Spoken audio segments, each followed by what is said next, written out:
Hi, everyone. I'm Kyler from the Content Mix, and I'm happy to be here with Nermeen Habashy, Head of Content Quality and SEO at B.TECH. As the largest specialized retail chain in the area of home appliances and consumer electronics in Egypt, B.TECH can thank their client-centric approach for their success, an approach that goes hand in hand with their content strategy and SEO optimization. And this is where Nermeen comes in. After graduating from Helwan University in Cairo, Nermeen started her career as a freelance content strategist for Souk.com. Nowadays, she is spearheading B.TECH's content and SEO strategy while implementing quality assurance and monitoring content accuracy. So if there's someone we should be talking about quality and SEO with, it's Nermeen. So let's just dive right into this conversation and get the show started. So without further ado, I want to welcome Nermeen to the show. Thank you so much for joining us today on the Content Mix. Thank you so much, Kyler. As mentioned, Nermeen, you're from Egypt. So can you just tell us a bit more about yourself and where you're from and what's your connection to content marketing and SEO? Okay, I joined Sue.com as a content freelancer in 2015, and then I joined Quality team as a content specialist. And from here, it all starts. How your inputs reflect on the site and directly to the customer, the usage of the keyword that is easy to be understood by the customer and relevant as well. So from here, you found that what you are doing has a direct impact on the customer. You don't wait to see the sales and conversion rates. What you are doing is actually reflecting on the site, on the customer, the word of mouth. When you meet someone and say, "I bought something from your website because of the content was you have a rich content, you have the information needed to make my decision to buy this product rather than this one." So this is the quality and this is the value I want to add when I work in any company. So from here Yeah. we start from here we start our journey with content, and then I try to ask myself what more what's after the content writing. Mm-hmm. So at first I had the customer who already visited our website to make a buying decision and buy a product. So how this customer reached our website, how Mm-hmm. he found so or any platform he wants, that easy. So I searched on Google. I searched for I have a lot of questions, and for sure Google answered all my questions. Then I started to know about search engine optimization and how we can use certain keywords that matches with the customer keywords that he searched for and the target, and how we can go deeper to the stage where the customer really is looking for the keywords he want to buy something, not he's just exploring the there an iPhone 12. I want to know what's his specification. No, he wanted to buy iPhone 13, so he's looking for iPhone 13 or iPhone 12 Pro Max, 128 gigabytes. So at this point, he's searching for something to buy, not he's just exploring the product specifications. So from here, I started to go for the SEO and work on it. And So a lot of it came from your interest, no? Kind of just as a consumer thinking about yourself of, content's there, but what's the purpose of it? And I feel like you were mentioning how you were just interested in that kind of what the customer thinks and kind of how what they're going to input into Google and how you can help them with your strategy through SEO to get to the right product, no? And find exactly what they want in a very easy and simple way, and also a way that's relevant to your customer base, no? That's kind of your approach. And is that how you got interested in SEO? Just from being a consumer yourself? just for being a consumer itself, and also uh, not just being a consumer itself. Mm-hmm. It's all began as I mentioned. I was looking what's behind the content. So we Mm-hmm. write the content on the website, and that's okay. So what's the Mm-hmm. next step? What how we can reach more the customer by ads? Maybe it's a tele ads or billboards or media ads. And I was missing the main point is the Google. We have Mm-hmm. Google here. people search a lot. I myself search on Google for a lot of things. Maybe I have the answers, but I want to make sure of the answer. Right. So at this point, I started looking, oh wow, there's something called search engine optimization and how we can use some keywords to attract customers. So I started from here.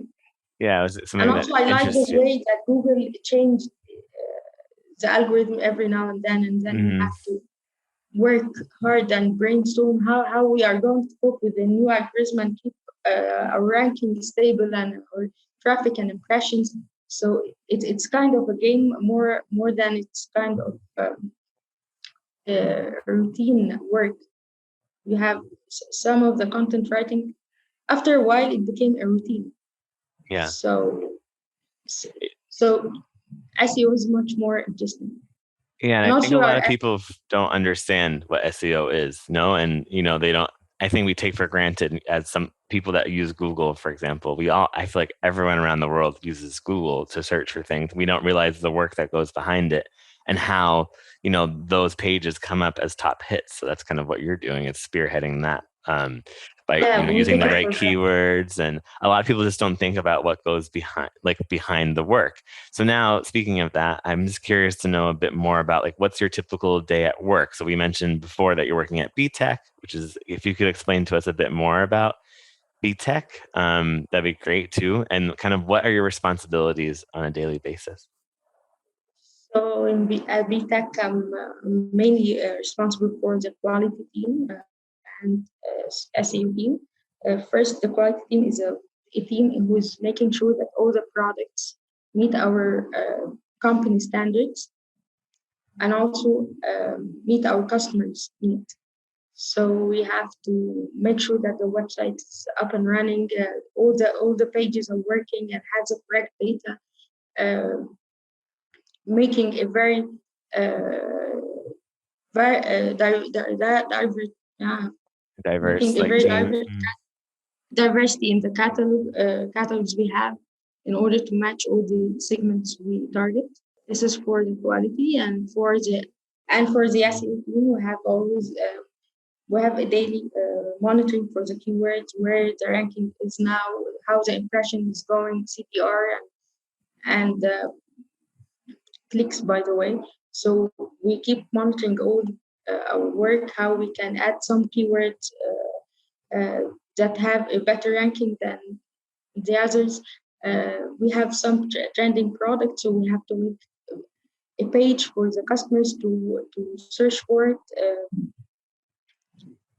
You have a lot of things Even on your plate, a lot of tasks, and you're kind of focusing your responsibilities on two main ideas, no, on quality, so making sure the products are being represented properly for your segments that you're trying to attract, but also the SEO. So they do go hand in hand. So what kind of content though are you working on the website?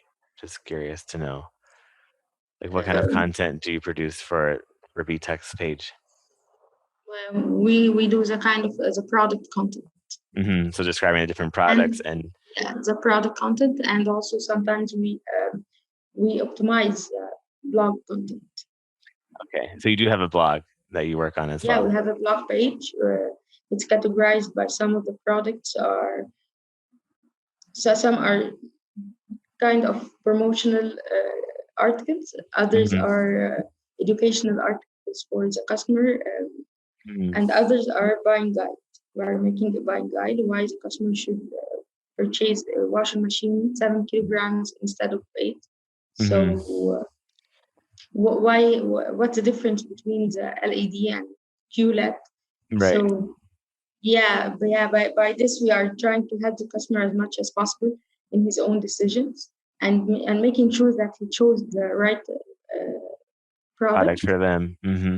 Yeah, so we are building a customer relationship with our website.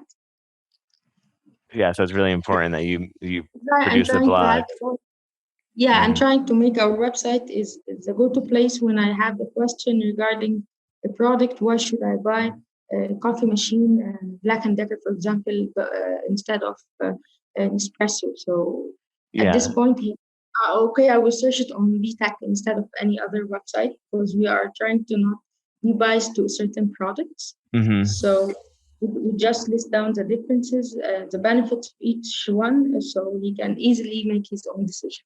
That's really nice because it seems like, a lot of these websites don't focus on the customer and kind of what these common questions a customer has. So, as I mentioned in the beginning, B.TECH is a like an appliance. No one home you can buy certain like electronics and appliances for the home. No, and it's the largest in Egypt. And it seems like you guys are really focusing on what the customer's perspective, something we just mentioned in the beginning of how that interests you, right? And when you went on Google, you saw all these things and now you're thinking about that person that you were before, and now you're the one building it. So for today's episode, we decided, we want to talk a lot more about SEO. And you mentioned a bit already about why you're passionate about SEO. But one thing that I think that really you are interested in is kind of capturing the customer's voice when you create content and when you're optimizing the content for SEO. So, kind of, could you explain to us what the customer's voice is for B.TECH? Like, who is your ideal customer? Who is your target audience? And what kind of tone what approach do you have to your marketing and your content in general with them? Um, so we have many target audience because Mm-hmm. we are the biggest retailer in Egypt. Mm-hmm. We also have provide some financial services like installments. You can pay in installments, not from only from B.TECH, but from other vendors. Mm-hmm. So we are using the tone of voice. We have many tone of voice. Mm-hmm. If we are communicating with a high-end customer, so we have this high-end products that communicate with the customer with a very enhanced catalog that meet their standards and give them not only the product information, but it's much more how they would use it and how it is good to buy this product. Mm-hmm. We have a mid-range customers who are looking for, I just want a product with a certain amount that will be good with me. So we have these products and provided to them with a very simple catalog that shows the product Mm-hmm. information in a very simple way. Also, um in a marketing way, even when we push our notifications, our make ads, we don't use language. It's not that funny language or strict one. It's something that from our tone of voice, from Egypt tone of voice. Mm-hmm. The- What is an Egyptian tone of voice? I'm just curious. Like what cultural it's things do you have to keep in mind when you're creating your content? a very simple tone of voice. All you have to do is not to you have to treat the Yeah. customer as he's well educated. He understand what you really want to do. So don't try to mock him or Mm-hmm. to try to sell him something that it's not good for him and convince him that it's going to be good for you. Yeah. So You have to make sure you're yeah, not trying to trick them. direct. Hmm. Don't trick them. Yeah. Always direct Just be communication. It direct. helps. Hmm. Yeah, and then maybe all our campaigns are very direct. Sometimes it's a bit fun because Hmm. you making some push notifications in a funny way. Sometimes it attracts people in order.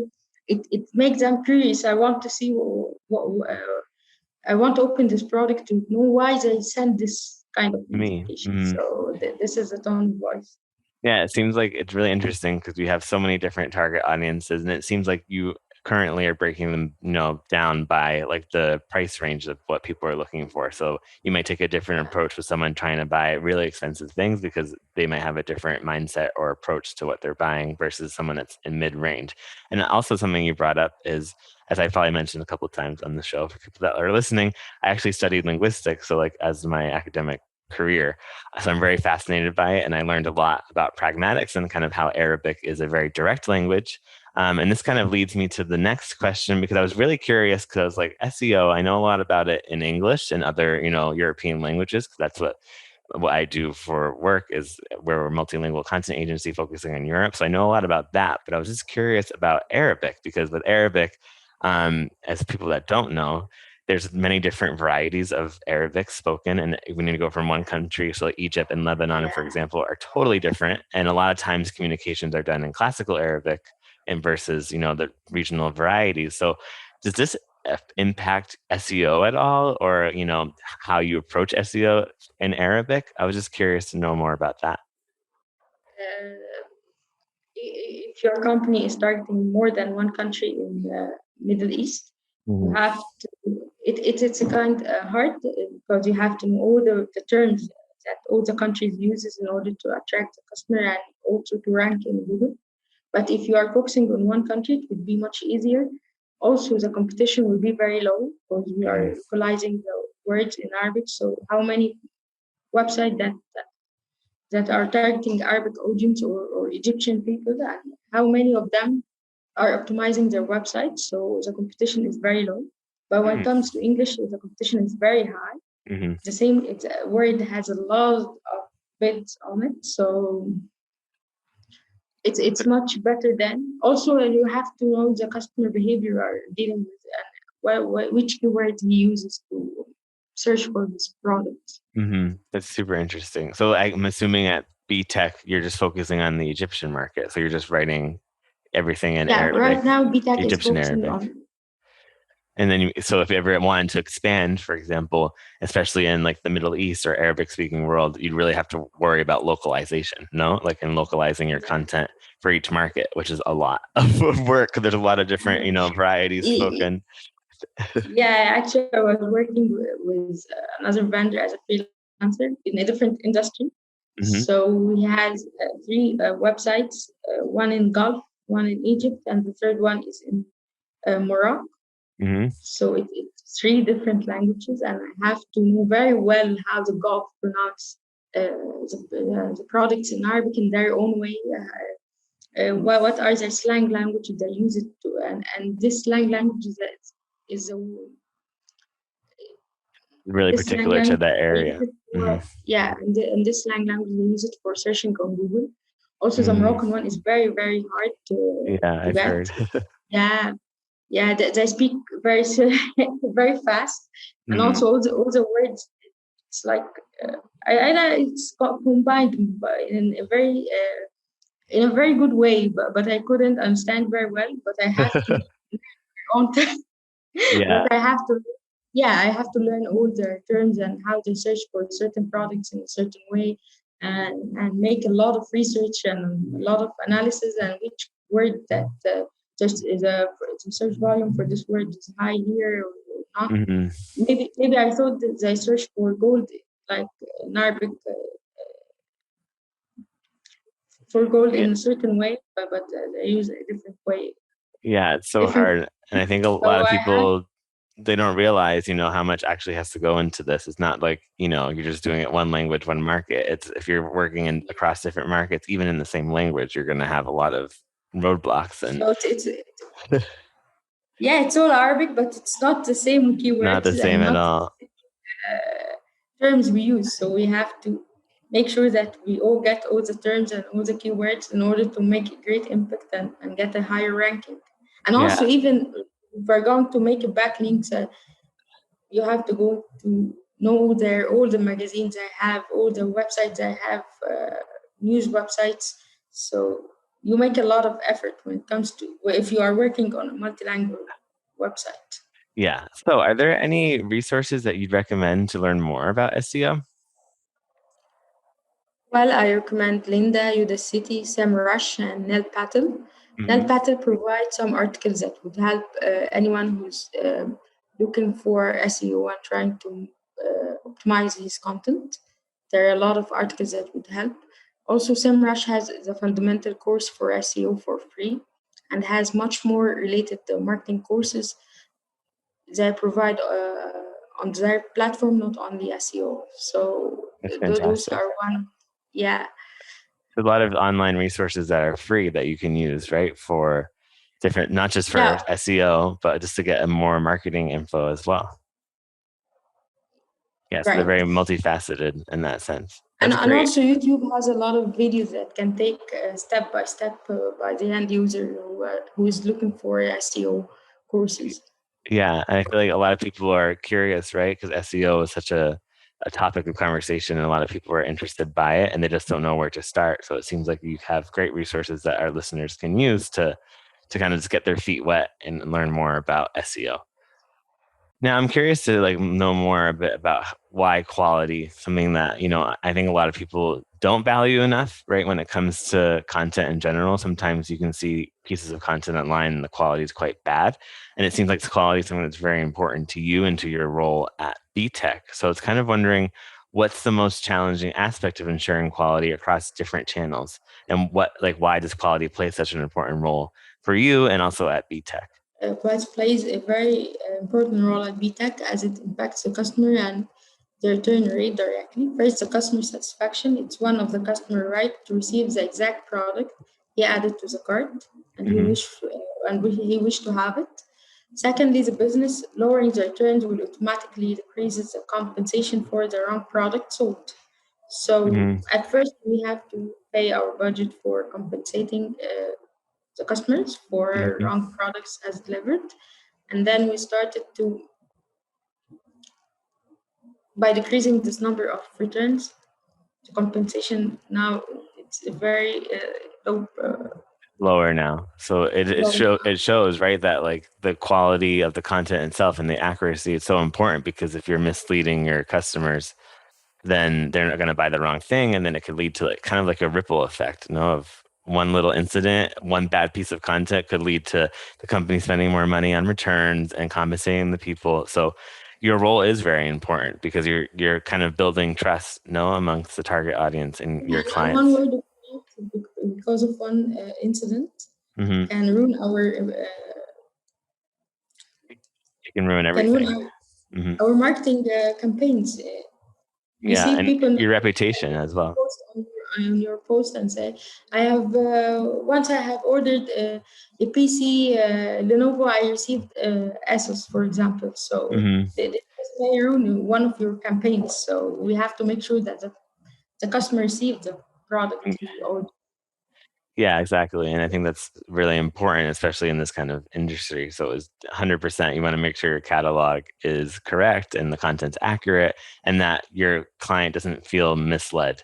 And I feel like Yeah, the trust, something that you mentioned before, is like building trust. And it's really cool. I don't think a lot of people, if I speak to someone that doesn't know about content and marketing in general, they don't understand why it's so important to have content that's accurate and high quality, because then you lose trust. People don't trust in your brand or trust you because it seems false.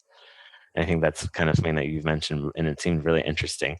Now, like you lead a team? You mentioned you lead two teams, no, at B.TECH, and so one's quality assurance, right, and one's SEO. So, how do you lead a team with very high standards in order to deliver the best results? And what are some techniques or best practices you would recommend to be a good leader? first you have to lead by example. They have to see you working very hard to achieve all your targets. So they start to get encouraged if they see their leader is working hard with them hand in hand and providing all the data they needed. And even if when they found that you are the go-to person when they have anything, issues and ideas, and you listen to them, that this makes your team satisfied with you and Mm. even happy working with you, encouraging them and appreciating their work is one of the main factors that keep people going. So they will not they eventually become not loyal for the team. They become loyal to the company and work very hard as they are working in their own company, Right. not And company you that build are not. that environment, right, that people feel invested in a bigger goal, right? Like the Yeah, objective of the company, and they almost feel like it's their company, like you just said, rather than thinking they're alone. And one thing that you said too, I really, really like, is listening.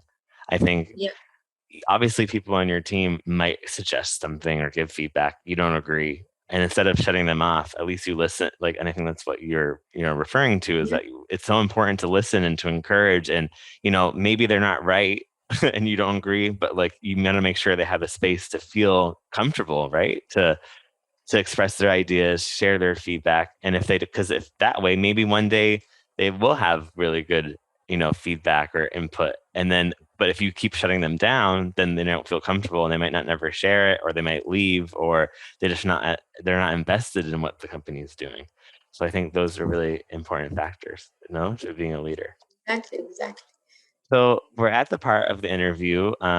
about recommendations. I always ask people on the show, you're in marketing, we work in the same field, but I want to know what things that you do or what are, habits or tools or apps that kind of help you get through your day to day and help you be successful. Now, do you have any daily habits that you would attribute to your success? So anything that you do every day that you think makes you a more successful person? Yeah, actually, I opened the LinkedIn and some platforms that provide the news Mm, regarding the e-commerce, not only the content and SEO, in right. order to know what's new, what's the business is heading forward, and so I can cope with it. So Hmm. always not focus only on your circle, but sometimes you have to look at the bigger picture or the bigger circle. Where are the business going globally and locally? We're going to have more e-commerce platforms, or are we going to have uh, offline marketing? Digital marketing is now one of the main factors. If you go 10 years backwards, Mm-hmm. if you ask someone, do you know what's digital marketing, or they don't know. Mm-hmm. 6 years backwards, no one knows what was SEO. Yeah, it So changes so fast. Hmm. yeah, it changed so So your fast. So habit is checking these things daily, checking LinkedIn, checking yeah, e-commerce news. It's kind of just keeping yourself fresh so that you can see the different trends, what's going on, so that way you can kind of predict, like what change yeah, is gonna come. you can predict, and also if there's something new to learn, so you have Hmm. to go search for where is the best provider to learn this new technique or new tool. Nowadays, we have an automation for the content, so we don't Hmm. use the manual way we used to search for the product and then copy the product data in the sheets. Now there's a lot of things that automate our processes. So this is how we are keep going and cope with the change fast. Yeah, that's so good. And it's so good to keep yourself fresh, I'd like to say, mentally, checking Yeah. everything. And so like LinkedIn or other things, e-commerce news, just even around the world in different industries, I'm sure you can gain a lot of insight into what's happening and how you can improve your own, strategy, your own campaigns, etc.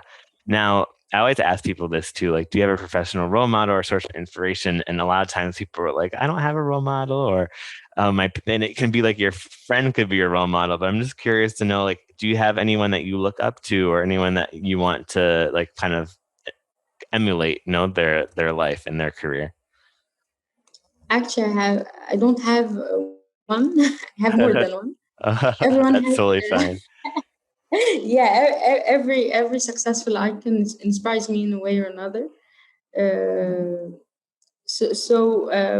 one of the people I was inspired by, Mark, the founder of Facebook, Oh, Mark because Zuckerberg. Hmm. yeah, he founded Facebook when he was at young age, and he took the risk to make it and to share Hmm. the idea with the people. Also the founder of KFC. Maybe it's funny, a bit funny, but Colonel I Sanders. like the way No? that he started his own career, and he followed his dream after even uh, after at a very old age, 60, I Yeah, think. So it's this inspiring in that way. this always this always that actually I chose those icons as they tell us that age doesn't matter. I was just gonna If you say have that. Hmm. Yeah, if you have a dream, go for it. Don't wait. Don't sit waiting for something to give you the opportunity on a golden plate. No, you have to go forward to your dream and achieve it. Try as hard as you can to make your dream come true. Seize every opportunity you have. Don't wait for it. I love that. So I feel like a lot of times we live in a world where, you're too old to do this or you're too young. We're always told that we're not right. And I think what you just said is really nice to hear. Like, it doesn't matter how old you are. If you have something that you're passionate about, do it, because life's too short not to do it. And I think that's really yeah, yeah, right. inspiring. Also, the one who inspired me by this is my grandfather. Oh. Actually, he's the one who he was a historian, Hmm. and he kept learning until he was 90. Before his death, He Wow. was trying to learn Spanish. Really? So yeah, he was trying to learn Spanish because he found himself. He knows a lot of languages. He studied English, French, a lot of languages, and Mhm. he found that why didn't I study Spanish? I have to go for it. Yeah, why So not? I age think that's doesn't. something that's so important in our field and something you mentioned before. So like your daily habits about learning about what's going on, it's like that. I think like constant learning is so important, especially like not just in marketing, I think in life in general. Like we're never too old to learn or too like we need to keep our brains fresh, try something new. And I think that's so important, not just to be successful, but I think just to be aware of what's going on. And like if you study history, for example, you can get a lot of great insight about past events that could apply to current events. Um, Anything. Languages help you open your mind to new world, new audiences, new ideas, new cultures. So I think it's really cool, like that from Colonel Sanders to your grandfather, you find inspiration, kind of just this idea of, achieving your goals, following your dreams, and also just continuous learning. I think that's really, really, really cool and something that's so important, I think, for our Yeah, roles, and especially in marketing. You got to stay fresh. You got to keep doing the new course, the new trend. You got to stay on top of it. So it can be very hard sometimes, but it can be very interesting. So we're coming to the end of our interview, and it's been really great to connect with you and to learn more about your work at B.TECH and also just learn more about why you're passionate about SEO and content quality and why it's so important, not only, in your market, but also for your company and for just in general, kind of why these things matter. And I was just wondering if you had any like a final takeaway or a piece of advice that you'd like to share with our audience before we sign off. learning Just has keep no learning. age. Hmm. Yeah, learning has no age. Do not be arrogant for learning from someone who's elder than you or smaller than you. If someone knows something new, it's good to learn it. Hmm. Also, if you have a dream, you have to go forward to the dream and achieve it and try to grab your opportunity, maybe create your opportunity. So Hmm. go forward to your dream. Don't wait. Take a step.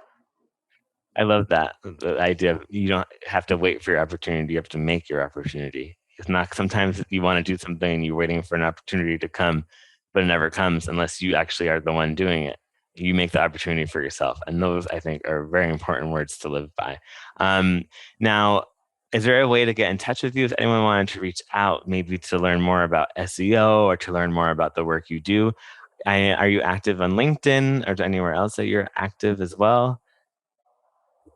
I'm active on LinkedIn. Hmm. So people can just look Most of up the your time, name, yeah. Nermeen, and they'll find you there. Awesome. And we'll make sure to include it. If people are listening, we have like a blog post that will go with this, and we'll include the link to Nermeen's LinkedIn as well. So you can feel free to connect with her and get more insight and also see what she's doing, what work she's working on at B.TECH. So I want to thank you again, Nermeen, so much for joining me today on the Content Mix and for sharing your insights with us.